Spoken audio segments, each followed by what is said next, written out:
안녕하세요. 박용덕입니다. 2024년 제35회 공인중개사 시험 대비 가짜 지문 찾기 231번입니다. 공인중개사 협회의 주된 사무소는 서울에 두어야 한다. 이런 규정이 옛날에는 있었는데 지방 분권화 정책에 발맞추어 폐지됐습니다. 따라서 주된 사무소를 어디에 두든 상관없습니다. 물론 지금 현재 서울에 두고 있지만 법에 서울에 두어야 한다는 규정은 삭제됐습니다. 그래서 231번 X가 되겠습니다. 두어야 한다 X. 어디에 두든 상관없다. 자, 그 다음에 232번입니다. 협회 지부는 대통령령이 정하는 바에 따라 시도에 둘 수 있다 했는데 대통령령이 정하는 바가 아니라 정관이 정하는 바에 따라 시도에 둘 수 있습니다. 시도에 한 개만 둘 수 있는 건 아닙니다. 두 개, 세 개 두어도 상관없습니다. 그래서 지금 경기지부와 서울시지부는 남부지부, 북부지부 지금 현재 두 개씩 있죠? 옛날에 네 개씩 있다가 자, 그 다음에 233번입니다. 부동산 거래 정호망 사업은 협회만 지정받을 수 있다 했는데 누구든지 지정 요건만 갖추면 지정받을 수 있습니다. 법인도 지정받을 수 있고 자연인도 지정받을 수 있습니다. 지정 요건은 개업공개사 500명 이상이 이용가입 신청을 해야 되죠. 2개 이상의 시도에서 각각 30명 이상 이용가입 신청을 해야 되고 정보처리 기사 1명 이상, 공인중개사 1명 이상, 용량과 성능을 갖춘 컴퓨터 설비 확보하고 그 다음에 과학기술정보통신부 장관으로부터 부가통신사업자 신고 필증을 가지고 있으면 지정 신청할 수 있습니다. 그래서 협회만 지정받을 수 있는 것은 아닙니다. 그러나 현실적으로는 협회만 지정을 받았죠. 협회 아니라도 지정 요건만 갖추면 지정받을 수 있습니다. 지정 요건은 암기 프린트 7번에 있습니다. 암기 프린트는 네이버 카페 박용덕 박사의 부동산 여행에서 다운로드 받을 수 있습니다. 자, 그 다음에 234번입니다. 협회는 개업공개사의 손해배상 책임의 보장을 위한 공제사업을 하여야 한다. 예, 공제사업은 할 수 있습니다. 안 해도 됩니다. 공제사업은 비영리사업으로서 회원 상호간의 부조를 목적으로 합니다. 상부상조를 목적으로 합니다. 비영리사업입니다. 비영리사업은 주주배당을 하지 않겠죠. 자, 그러면 다음 문제 보도록 하겠습니다.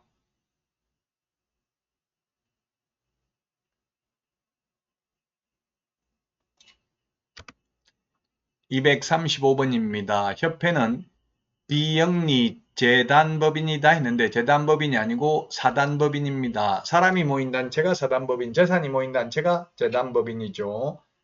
협회는 비영리 사단법인입니다. 그래서 공인중개사법에 규정 없는 것은 민법을 적용하겠죠. 민법의 사단법인에 관한 규정을 준용합니다. 그 다음에 236번입니다. 개업 공인중개사는 회원 자질 향상, 중개업에 관한 제도 개선 업무를 수행하기 위하여 협회를 설립하여야 한다 했는데 협회를 설립할 수 있습니다. 안 해도 됩니다. 개업 공인중개사만 협회 설립할 수 있습니다. 단순히 자격만을 취득하고 개업하지 아니한 공인중개사나 소속 공인중개사는 협회에 가입할 수 없습니다. 그 다음에 237번입니다. 개업 공인중개사는 중개사무소 개설 등록이 되면 의무적으로 회원이 된다. 예, 옛날 1999년도 6월 말까지는 그러했는데요. 지금은 개업 공인중개사는 회원 가입해도 되고 안 해도 되고 협회 설립해도 되고 안 해도 되고 자유입니다. 그래서 237번 틀렸고요. 다음은 238번입니다. 시도지사는 법령의 개정으로 인해 토지 이용에 대한 행위 제한이 강화되는 지역을 허가구역으로 지정할 수 있다. 강화가 아니라 완화되는 지역이죠. 완화. 행위제한이 완화돼야 땅값이 올라가겠죠. 그래서 토지 투기가 성행하거나 성행할 우려가 있는 지역에 대해서 5년 범위 내에서 국토교통부 장관 또는 시도지사가 허가구역을 지정할 수 있습니다. 같은 시도 안에 있을 경우에는 시도지사가, 둘 이상의 시도에 걸쳐 있는 경우는 국토교통부 장관이 지정할 수 있습니다. 다만 같은 시도 아니라 하더라도 국가가 개발사업을 시행하여 토지 투기가 성행할 우려가 있는 경우에는 국토교통부 장관이 직접 지정할 수도 있습니다. 자, 다음은 239번입니다. 개업공인중개사가 중개를 완성하여 거래계약서를 작성, 교부한 때에는 거래 당사자와 개업공개사가 공동으로 부동산 거래 신고를 해야 된다 했는데 X죠. 중개거래일 때는 반드시 개업공인중개사가 합니다. 중개거래일 때는 반드시 개업공개사가 부동산 거래 신고를 하고 거래 당사자 직거래인 경우에는 거래 당사자가 공동으로 신고를 해야 됩니다. 부동산 거래 신고를 하는 걸 말하죠.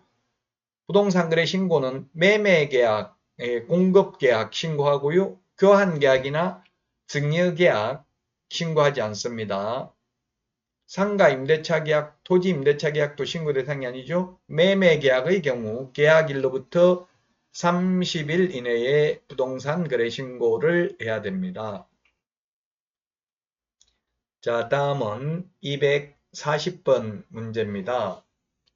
부동산 거래 신고를 하려는 개업공개사는 부동산 거래계약 신고서에 서명 또는 날인하여 중개사무소 소재지 등록관청에 제출해야 된다 했는데 중개사무소 소재지가 아니라 부동산 소재지 신고관청에 제출합니다. 자, 그리고 서명 또는 날인이네요. 공인중개사법하고 부동산거래 신고 등에 관한 법률에서는 계약서와 확인설명서 외에는 모두 서명 또는 날인입니다. 계약서 확인설명서만 서명 및 날인이 되겠습니다. 그래서 등록관청에 제출하는 게 아니라 신고관청에 제출합니다. 제출할 때에는 1인이 제출한다라고 되어 있습니다. 신고 의무는 공동으로 신고를 해야 되는데 신고서 제출은 1인이 제출을 해야 된다. 이렇게 서식에 되어 있습니다. 공동으로 제출하여야 한다 하면 X가 되겠습니다. 자, 이번 시간 여기까지 하고요. 다음 시간에 찾아뵙겠습니다. 안녕히 계십시오. 안녕.